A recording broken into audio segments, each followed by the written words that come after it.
Alright, my timeline suddenly got a lot shorter, so let's do this thing. A Spell for Chameleon, Chapter 13, Rationale. Chameleon was now well through her normal phase, which Bink had known before as D, and moving into her beauty phase. It was not identical to the prior win. Her hair was lighter in color, and her features subtly different. Apparently, she varied in her physical details each cycle, never exactly repeating herself, but always proceeding from extreme to extreme. Unfortunately, she was also becoming less intelligent, and was no help on the problem of escaping the castle. She was much more interested now in getting friendly with Bink, and this was a distraction he felt he could not afford at the moment. First, his priority was to get away from here. Second, he was not at all sure he wanted to associate himself in any permanent way with so changeable an entity. If only she were beautiful and bright, but no, that would not work either. He realized now why she had not been tempted by Trent's offer to make her beautiful when they were first captured outside the shield. That would merely have changed her phase. If she were beautiful when she was smart, she would be stupid when she was ugly, and that was no improvement. She needed to be free of the curse entirely, and even if she could be fixed permanently at the height of both beauty and brains, he would not trust her, for he had been betrayed by that type too. Sabrina. He choked off that memory. Yet even an ordinary girl could get pretty dull if she had no more than ordinary intelligence or magic. Castle Roogna, now that they were not actively opposing it, was a fairly pleasant residence. It did its best to make itself so. The surrounding gardens provided a rich plenitude of fruits, grains, vegetables, and small game. Trent practiced his archery by bringing down rabbits, shooting from the high embrasures, using one of the fine bows in the castle armory. Some of the creatures were false rabbits, projecting images of themselves a bit apart from their actual locations, causing him to waste arrows, but Trent seemed to enjoy the challenge. One he nabbed was a stinker, whose magic aroma was such that there was nothing to do but bury the carcass in a hurry, very deep. Another was a shrinker. As it died, it diminished in size until it was more like a mouse, hardly usable.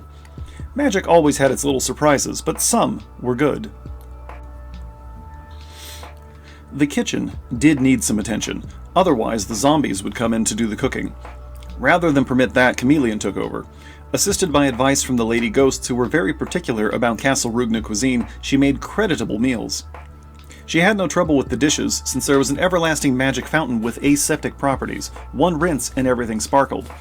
In fact, having a bath in that water was quite an experience. It effervesced. The inner partitions of the castle were as solid as the roof. There seemed to be weatherproofing spells in operation. Each person had an opulent private bedroom, with costly draperies on the walls, moving rugs on the floors, quivering goose-down pillows, and solid silver chamber pots. They all lived like royalty. Bink discovered that the embroidered tapestry on the wall opposite his bed was actually a magic picture. The little figures moved, playing out their tiny dramas with intriguing detail. Miniature knights slew dragons, tiny ladies sewed, and in the supposed privacy of interior chambers, those knights and ladies embraced. At first, Bink closed his eyes to those scenes, but soon his natural voyeurism dominated, and he watched it all. And wished that he could... But no, that would not be proper, though he knew the chameleon was willing. The ghosts were no problem. They even became familiar. Bink got to know them individually. One was the gatekeeper, who had looked in on them that first night when the portcullis crashed down. Another was the chambermaid. A third was the cook's assistant. There were 6 in all, each of whom had died inappropriately and so lacked proper burial rites. They were shades, really, but without proper volition. Only the king of Xanth could absolve them, and they could not leave the castle. So they were doomed to serve here forever, unable to perform their accustomed chores.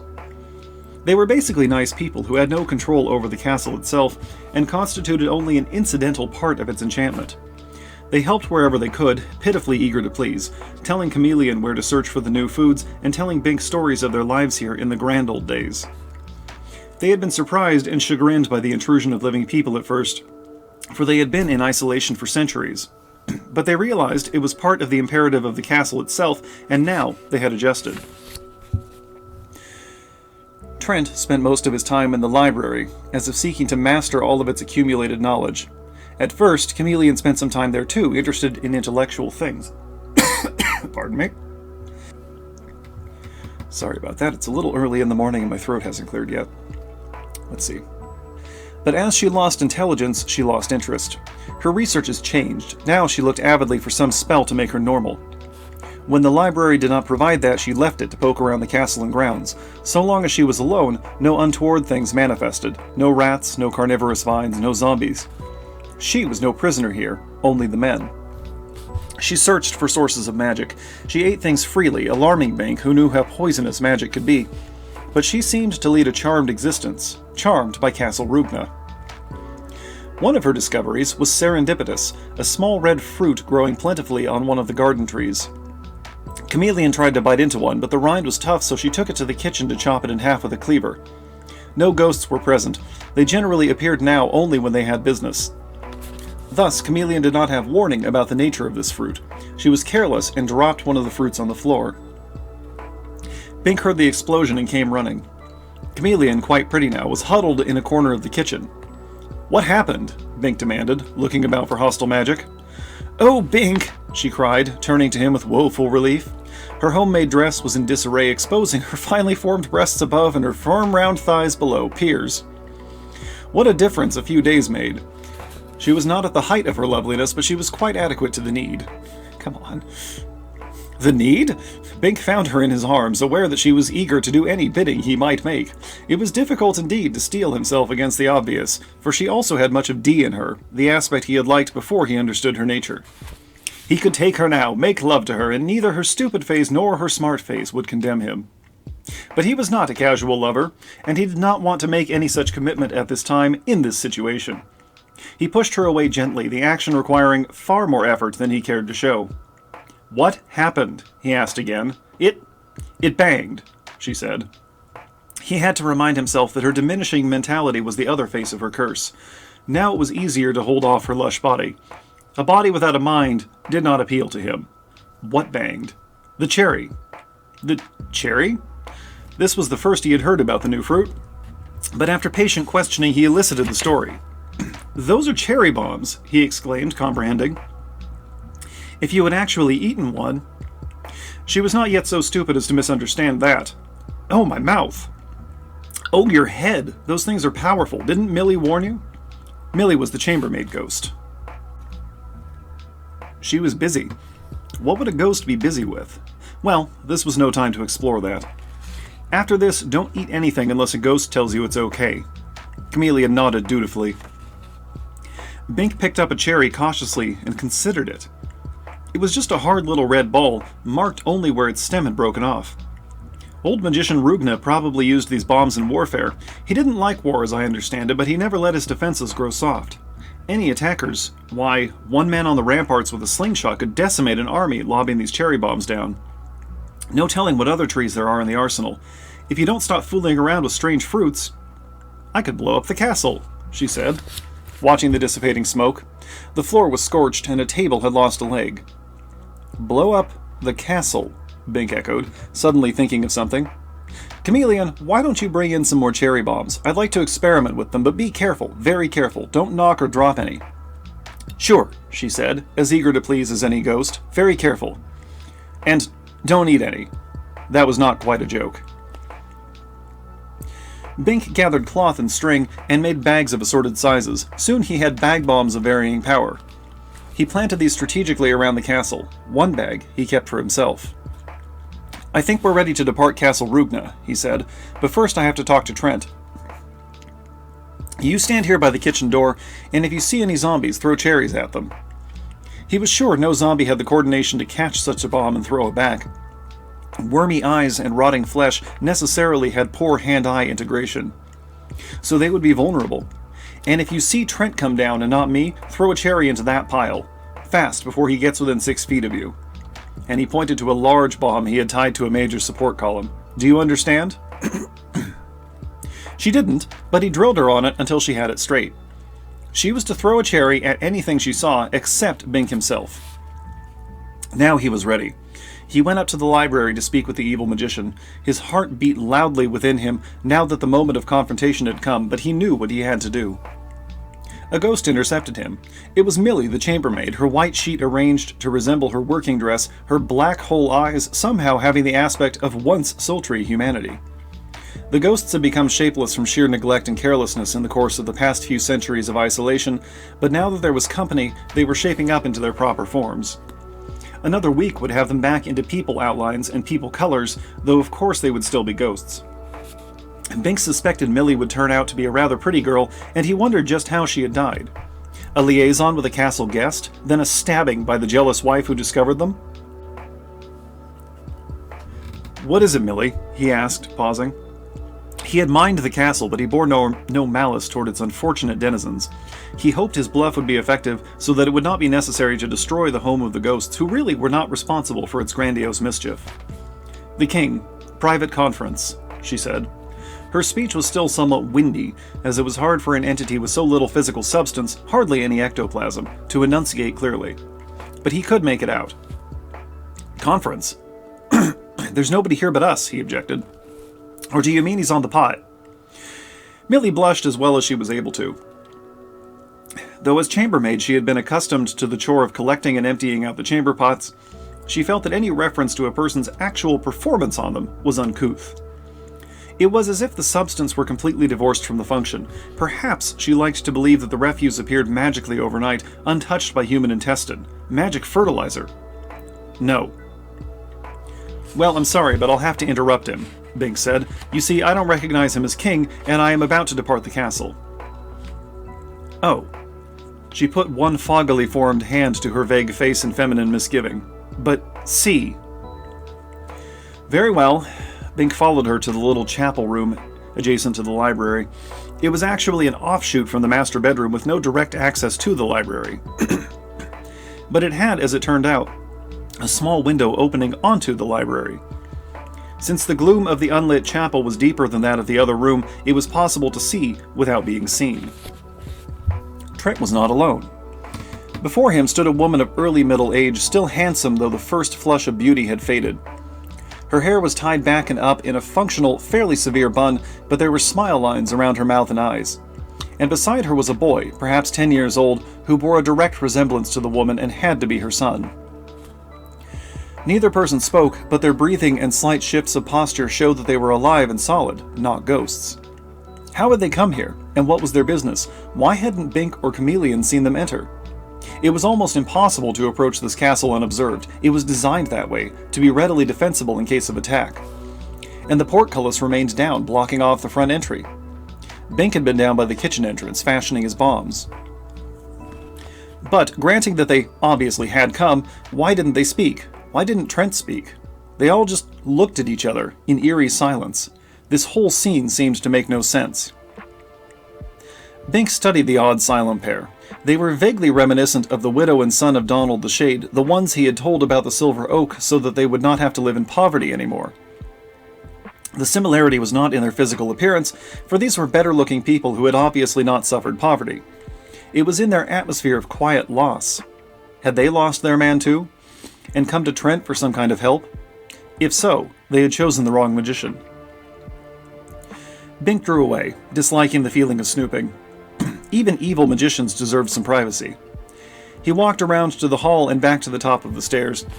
Millie, her warning completed, vanished. Apparently it required some effort for the ghosts to manifest and speak intelligibly, and they had to recuperate in whatever vacuum they occupied when off duty. He resumed his march to the library, this time stepping heavily so as to make his approach audible. Trent would have to introduce him to the visitors. But only the magician was there as Bink pushed open the door.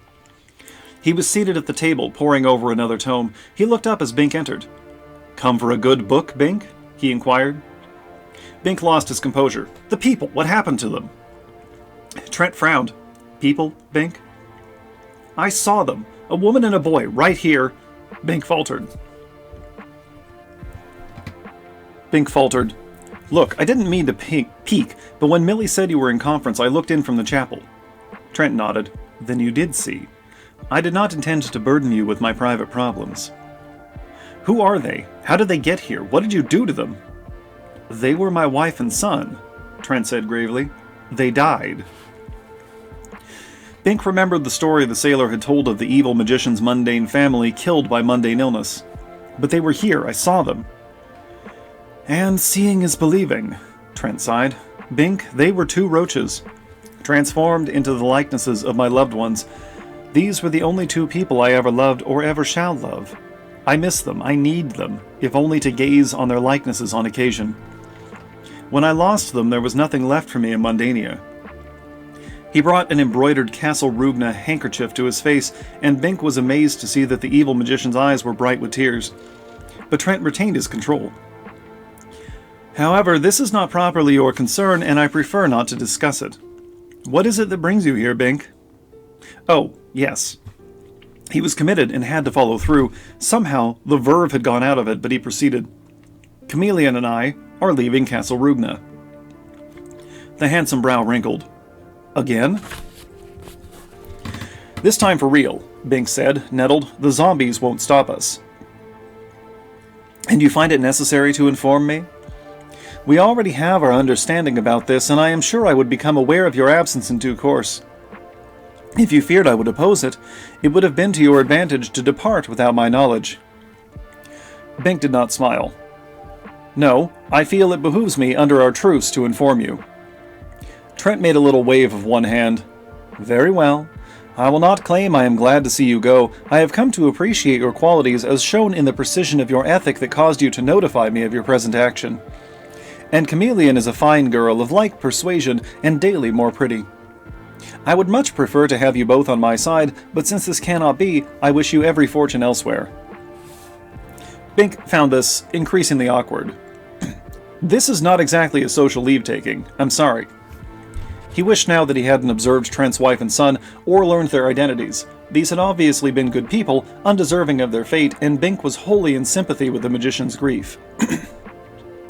The castle won't let us go voluntarily. We have to force it, so we have planted bombs and...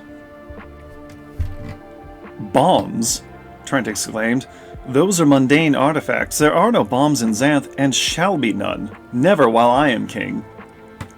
It seems there were bombs in the old days, Bink said doggedly. There's a cherry bomb tree in the yard. Each cherry explodes on impact violently. Cherry bombs? Trent repeated. So, what have you done with the cherries? We've used them to mine the castle supports. If Roogna tries to stop us, we will destroy it. So, it is better if it lets us go in peace.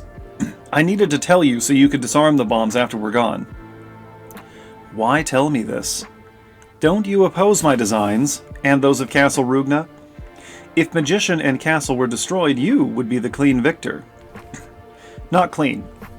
It's not the kind of victory I want, Bink said. Look, you could do so much good in Xanth if you only... But he knew it was useless. It simply was not the nature of an evil magician to devote himself to good. Here is a list of the bomb locations, he said, setting a piece of paper on the table. All you have to do is pick up the packages and bags very carefully and take them outside. Trent shook his head. I don't believe your bomb threat will work to affect your escape, Bink. The castle is not intelligent, per se. It only reacts to certain stimuli. It might let Chameleon go, but not you. In its perception, you are a magician, therefore you must remain. You may have outthought Roogna, but it will not comprehend the full nature of your ploy. Thus, the zombies will balk you as before. Then we shall have to bomb it. Exactly. You will have to set off the cherries, and all of us will be destroyed together. No, we'll get outside first and heave a cherry back. If the castle cannot be bluffed... It can't be bluffed. It is not a thinking thing. It merely reacts. You will be forced to destroy it, and you know I can't permit that. I need Roogna. Now it was getting tough. Bink was ready. Chameleon will set off the bombs if you transform me, he said, feeling the chill of challenge. He didn't like this sort of power play, but had known it would come to this. If you interfere in any way... Oh, I would not break the truce, but... You can't break the truce. Either I rejoin Chameleon alone, or she heaves a cherry into a bomb. She's too stupid to do anything but follow directions. Listen to me, Bink. It is my given word that prevents me from breaking the truce, not your tactical preparations. I could transform you into a flea, and then transform a roach into your likeness, and send that likeness down to meet Chameleon. Once she set down the cherry... Bink's face reflected his chagrin. The evil magician could void the plan. Chameleon stupid would not catch on until too late. That nadir of intelligence worked against him as well as for him. Worked against him as well as for him. Get my inflection right. I am not doing this, Trent said. I tell you about the possibility merely to demonstrate that I too have ethics. The end does not justify the means. I feel that you have allowed yourself to forget this temporarily, and if you will listen a moment, you will see your error and correct it. I cannot allow you to destroy this marvelous and historically significant edifice to no point. Already Bink was feeling guilty. Was he to be talked out of a course he knew was right? Surely you realize, the evil magician continued persuasively, that the entire area would erupt in vengeful wrath if you did this thing. You might be outside the castle, but you would remain in the Roogna environs, and you would die horribly. Chameleon too. Chameleon too. That hurt. That beautiful girl devoured by a tangle tree, ripped apart by zombies. It is a risk I must take, Bink said grimly, though he realized the magician was correct. The way they had been herded to this castle, there would be no escaping the savagery of the forest. Maybe you will be able to persuade the castle to let us go rather than set off that chain of events. You are a stubborn one. Yes. At least hear me out first. If I cannot persuade you, then what must be, though I abhor it. Speak briefly. Bink was surprised at his own temerity, but he felt he was doing what he had to. If Trent tried to approach within 6 feet, Bink would take off to avoid transformation. He might be able to outrun the magician, but even so, he could not wait too long. He was afraid that Chameleon would tire of waiting and do something foolish. I really don't want to see you or Chameleon die, and of course I value my own survival, Trent said. While I love nobody alive today, you two have been as close to me as anyone. It is almost as if fate has decreed that like types must be banned from the conventional society of Xanth. We... like types! Bink exclaimed indignantly. I apologize for an invidious comparison. We have been through a great deal together in a short time, and I think it is fair to say we have saved each other's lives on occasion. Perhaps it was to associate with your like that I really returned to Xanth. Maybe so, Bink said stiffly, suppressing the mixed feelings he was experiencing. But that does not justify your conquering Xanth and probably killing many entire families. Trent looked pained but controlled himself. I do not pretend that it does, Bink. The mundane tragedy of my family was the stimulus, not the justification for my return. I had nothing remaining in Mundania worth living for, so naturally my orientation shifted to Xanth, my homeland. I would not try to harm Xanth. I hope to benefit it by opening it up to the contemporary reality before it is too late. Even if some deaths occur, this is a small price to pay for the eventual salvation of Xanth. You think Xanth won't survive unless you conquer it. Bink tried to put a sneer in his tone, but it didn't register very well. If only he had the verbal control and projection of the evil magician. Yes, actually I do. Xanth is overdue for a new wave of colonization, and such a wave would benefit it, as the prior ones did. The waves were murder and rapine and destruction, the curse of Xanth. Trent shook his head. Some were that, yes, but others were highly beneficial, such as the fourth wave from which this castle dates. It was not the fact of the waves, but their mismanagement that made trouble. On the whole, they were essential to the progress of Xanth, but I don't expect you to believe that. Right now, I'm merely trying to persuade you to spare this castle and yourself. I'm not trying to convert you to my cause. Something about this interchange was troubling Bink increasingly. The evil magician seemed too mature, too reasonable, too knowledgeable, too committed. Trent was wrong, he had to be, yet he spoke with such verisimilitude that Bink had difficulty pinpointing that wrongness. Try to convert me, he said. I'm glad you said that, Bink. I'd like you to know my logical rationale. Perhaps you can offer some positive critique. That sounded like a sophisticated intellectual ploy. Bink tried to perceive it as sarcasm, but he was sure it was not. He feared the magician was more intelligent than he. But he also knew what was right. Maybe I can, he said guardedly. He felt as if he were walking into the wilderness, picking the most likely paths, yet being inevitably guided to the trap at the center. Castle Roogna, on the physical and intellectual levels. Roogna had lacked a voice for 800 years, but now it had one. Bink could no more fence with that voice than he could with the magician's keen sword, yet he had to try. My rationale is dual. Part of it relates to Mundania and part to Xanth. You see, despite certain lapses in ethics and politics, Mundania has progressed remarkably in the past few centuries, thanks to the numbers of people who have made discoveries and spread information. In many respects, it is a far more civilized region than Xanth. Unfortunately, the Mundane's powers of combat have also progressed. This you will have to take on faith, for I have no way to prove it here. Mundania has weapons that are easily capable of eradicating all life in Xanth regardless of the shield.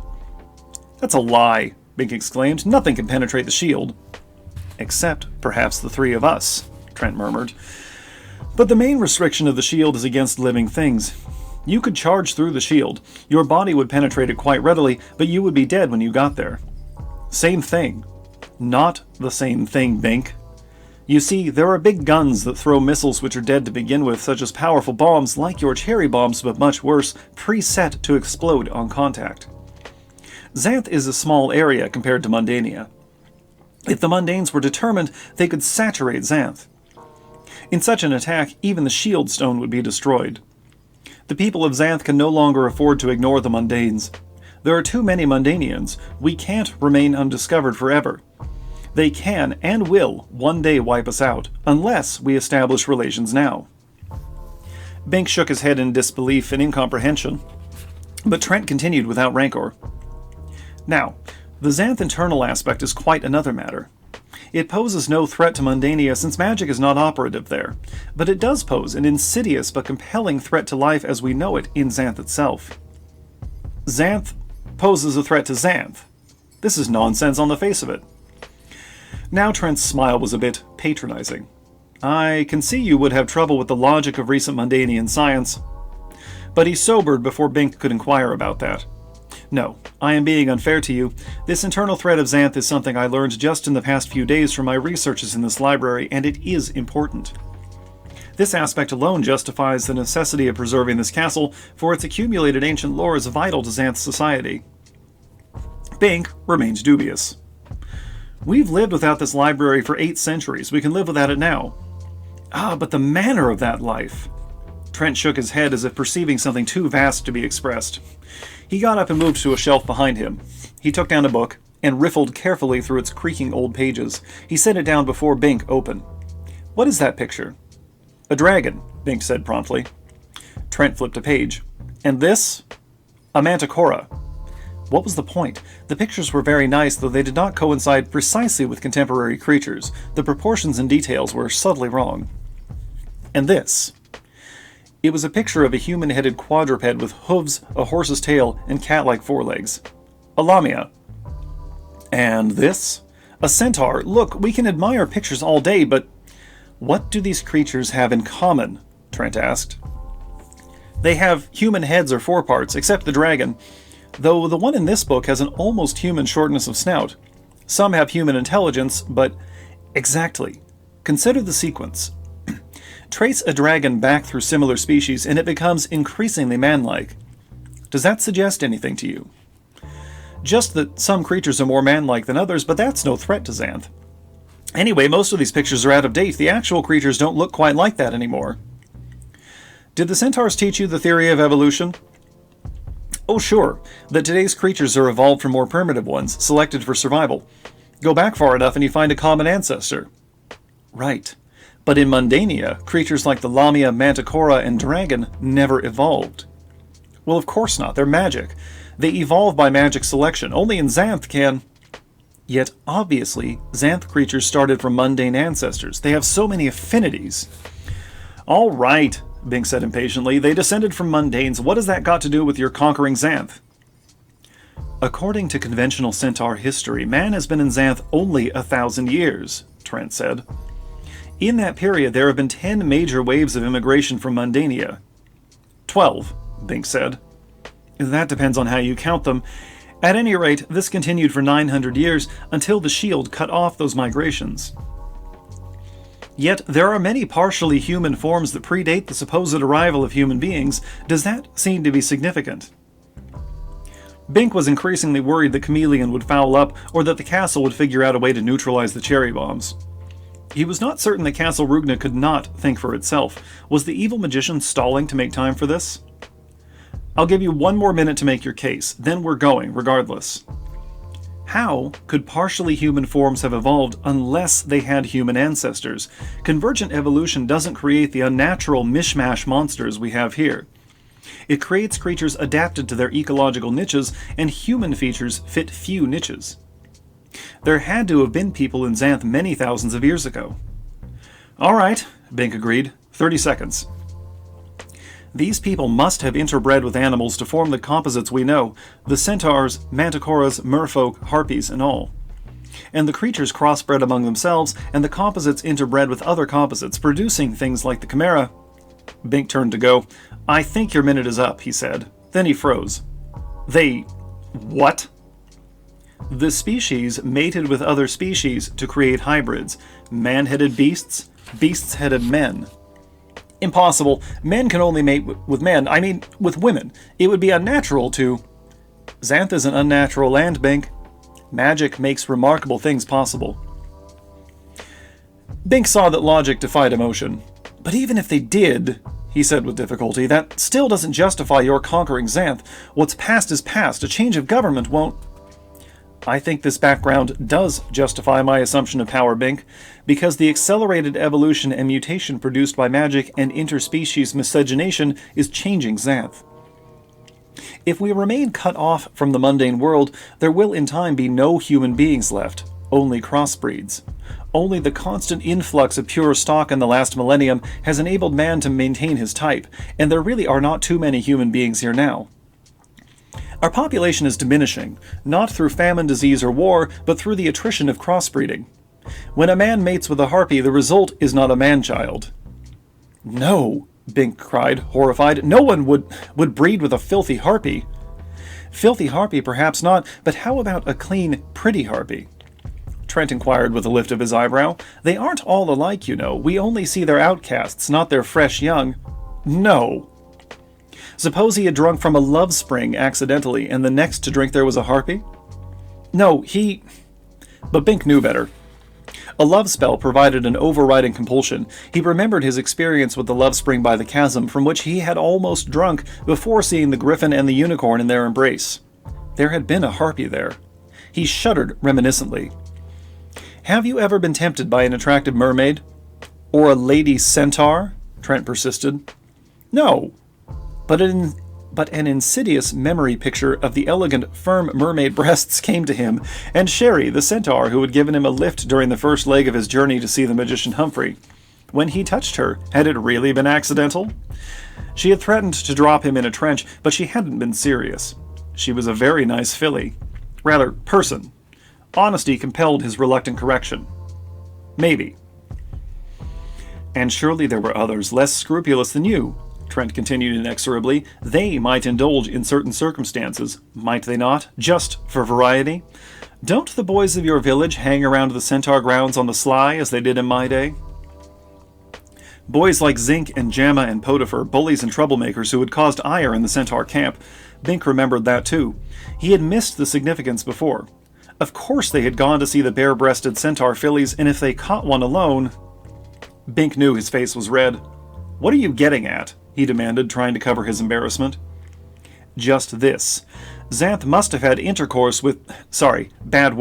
must have had contact with Mundania long before the date of our earliest records. Before the waves, because only in Mundania is the human species pure. From the time a man sets foot in Xanth, he begins to change. He develops magic, and his children develop more magic, until some of them become full-fledged magicians, and if they remain, they inevitably become magic themselves. Or their descendants do, either by breaking down the natural barriers between species, or by evolving into imps, elves, goblins, giants, trolls. Did you get a good look at Humphrey? He's a gnome, Bink said without thinking. Then, oh no.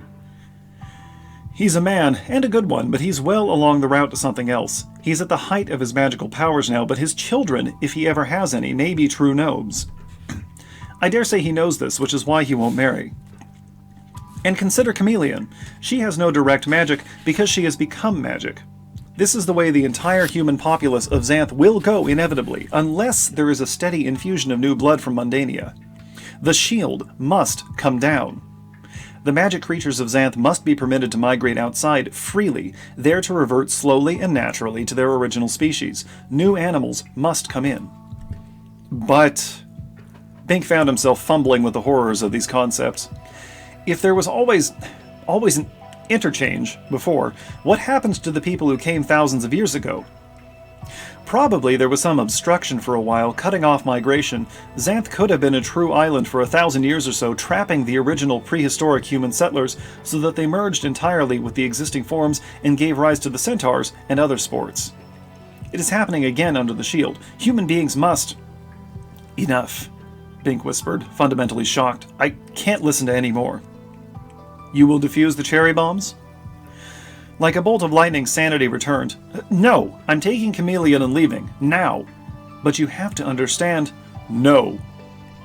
The evil magician was beginning to make sense. If Bink listened anymore, he would be subverted, and Xanth would be lost. What you suggest is an abomination. It cannot be true. I cannot accept it. Trent sighed, with seemingly genuine regret. Well, it was worth a try, though I did fear you would reject it. I still cannot permit you to destroy this castle. Bink braced himself to move, to get out of transformation range. 6 feet. Trent shook his head. No need to flee, Bink. I shall not break the truce. I could have done that when I showed you the pictures, but I value my given word, so I must compromise. If you will not join me, I shall have to join you. What? Bink, whose ears were almost closed to the evil magician's beguiling logic, was caught off guard. Spare Castle Roogna. Defuse the bombs. I will see you safely clear of these environs. This was too easy. Your word? My word, Trent said solemnly. You can make the castle let us go. Yes, this is another facet of what I have learned in these archives. I have only to speak the proper words to it, and it will even facilitate our departure. Your word, Bink repeated suspiciously. So far, Trent had not broken it, yet what guarantee was there? No tricks, no sudden change of mind. My word of honor, Bink. What could he do? If the magician wanted to break the truce, he could transform Bink into a tadpole now, then sneak up on Chameleon and transform her. And Bink was inclined to trust him. All right, go and defuse your bombs. I will settle with Roogna. Bink went. Chameleon met him with a glad little cry, and this time he was quite satisfied to accept her embrace. Trent has agreed to get us out of here, he told her. Oh, Bink, I'm so glad, she exclaimed, kissing him. He had to grab her hand to make sure she didn't drop the cherry bomb she still held. She was growing lovelier by the hour. Her personality was not changing much, except as her diminishing intelligence caused her to be less complex, less suspicious. He liked that personality, and now, he had to admit, he liked her beauty too. She was of Xanth, she was magic. She did not try to manipulate him for her private purposes. She was his type of girl. But he knew that her stupidity would turn him off, just as her ugliness during the other phase had. He could live with neither a lovely moron nor an ugly genius. She was attractive only right now, while her intelligence was fresh in his memory, and her beauty was manifest to his sight and touch. To believe otherwise would be folly. He drew away from her. We have to remove the bombs. Carefully, he said. But what about the emotional bombs within him? Yes, indeed. All right. End of chapter 13.